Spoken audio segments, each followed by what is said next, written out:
19 अप्रैल से शुरू होने वाले लोकसभा चुनाव से पहले ही राजनीतिक पार्टियों के नेताओं के बीच जुबानी जंग शुरू हो चुकी है। सभी नेता अपने आप को एक दूसरे से बेहतर बताने से नहीं चूक रहे। ताज़ा मामला असम के मुख्यमंत्री हिमंता बिस्वा शर्मा और असदुद्दीन ओवैसी के बीच छिड़ी जुबानी जंग का है, जो अब लगातार तूल पकड़ता जा रहा है।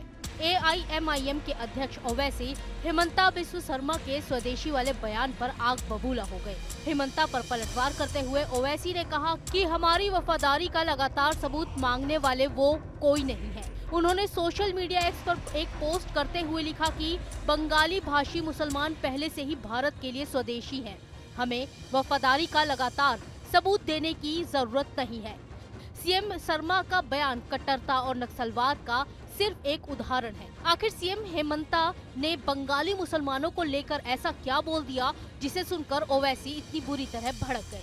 तो चलिए आपको बताते हैं। दरअसल हेमंता बिस्वा शर्मा ने हाल ही में कहा था कि बंगला मुसलमानों को स्वदेशी कहने में कोई परहेज नहीं है, बशर्त वो बहुविवाह और बाल विवाह की धारणा छोड़ दे और अपने बच्चों को उच्च शिक्षा प्राप्त करने के लिए प्रोत्साहित करें। इसके अलावा हेमंता ने ये भी कहा था कि उनकी सरकार को प्रवासी मुसलमानों से कोई आपत्ति नहीं है, लेकिन उन्हें 2 या 3 बार शादी नहीं करनी चाहिए, क्योंकि असम का रिवाज नहीं है। आपको 11-12 साल की लड़कियों को शादी करने की अनुमति नहीं देनी चाहिए।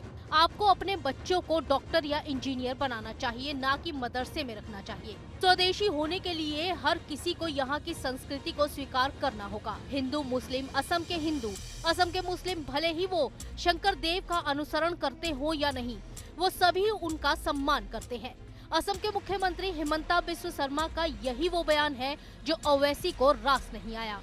आपको बता दें कि इससे पहले भी साल 2023 की जुलाई में हिमंता बिस्वा शर्मा ने महंगाई पर बोलते हुए कहा था कि ग्रामीण क्षेत्रों में सब्जियों की दरें कम है, हालांकि शहरों में आते आते कीमतें बढ़ जाती हैं।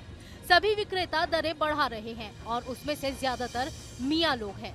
उस दौरान उन्होंने यहाँ तक कह दिया था कि मियाँ मुसलमान प्रवासी बंगाली मुसलमानों के वंशज हैं, जो 20वीं सदी में असम के ब्रिटिश उपनिवेशवाद के दौरान ब्रह्मपुत्र घाटी में रहते थे। तब ओवैसी ने उनको जवाब देते हुए कहा था कि देश में एक ऐसी मंडली है जिसके घर अगर भैंस दूध ना दे या मुर्गी अंडा ना दे तो उसका इल्जाम भी मियाँ जी पर ही लगा देंगे। शायद अपनी निजी कामियों का ठीकरा भी मियाँ भाई के सिर ही फोड़ते होंगे। इसके अलावा साल 2022 में भी सीएम हिमंता ने मदरसा शिक्षा का विरोध किया था।